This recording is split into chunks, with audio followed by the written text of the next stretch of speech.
I greet you all for those who are listening to me. I am Dr. James Mathew. Now I am 72 years of old.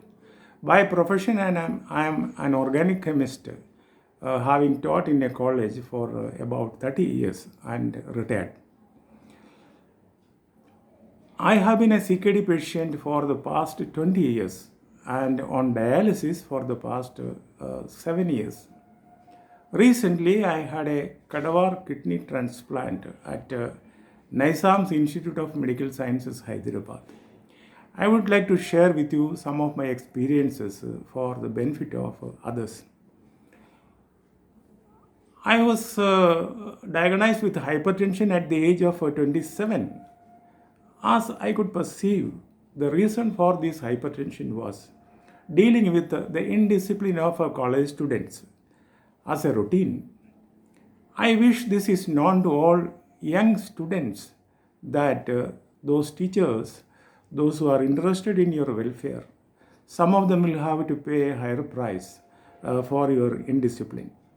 I had taken medicines for hypertension, and some doctors suggested that the damage to the kidneys was caused by prolonged use of enalapril maleate.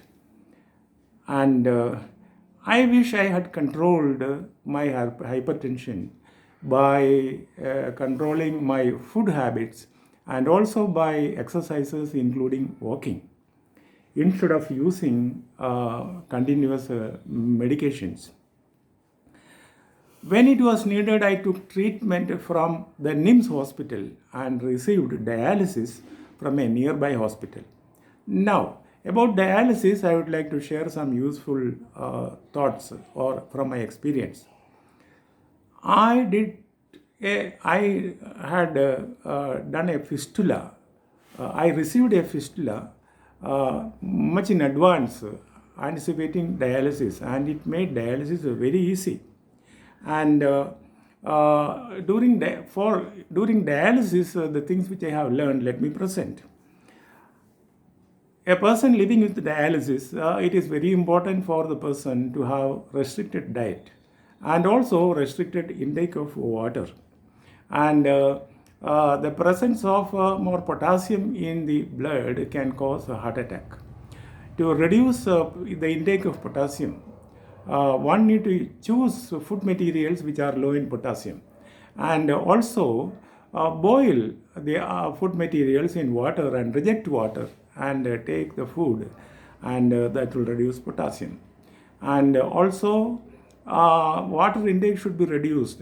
In the presence of more water in the body, the problems that can happen is inflammation of the limbs, and then accumulation of water in the lungs leading to breathlessness and etc. Removal of water from the body, excess water from the body during dialysis can lead to hypotension and also reduce the extent of blood sugar in the blood, and which may lead to a coma and can sometimes be fatal.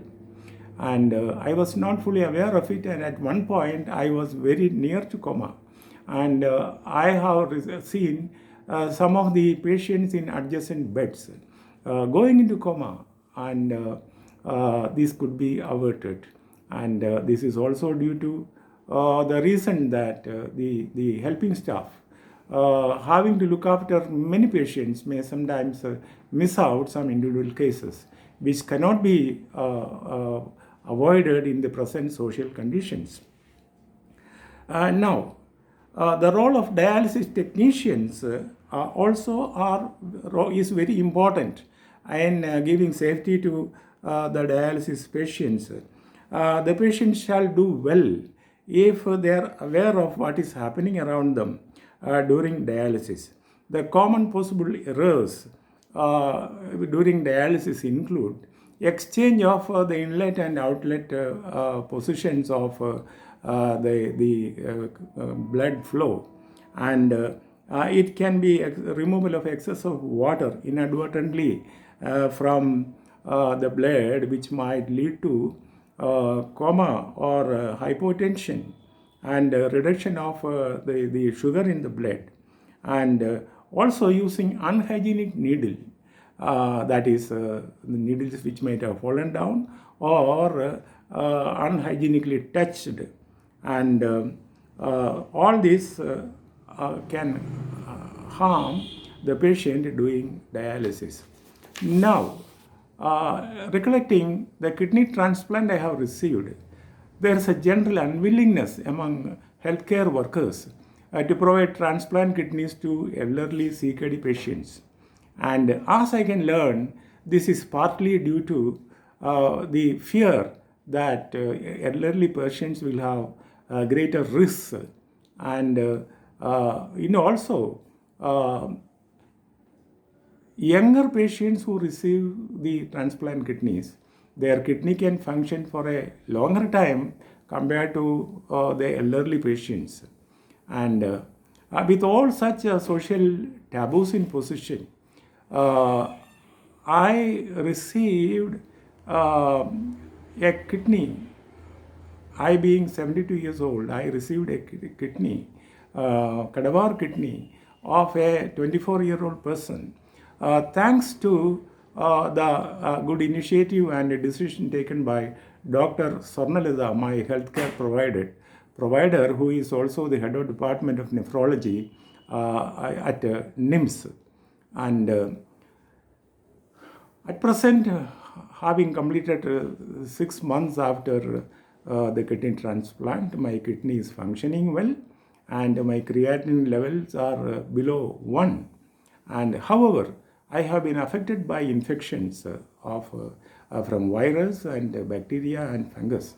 By diligent handling of the situation by the doctors, all these problems could be addressed and solved. And thus, I wish to encourage the healthcare providers not to hesitate giving transplant kidney to elderly people if their health conditions permit.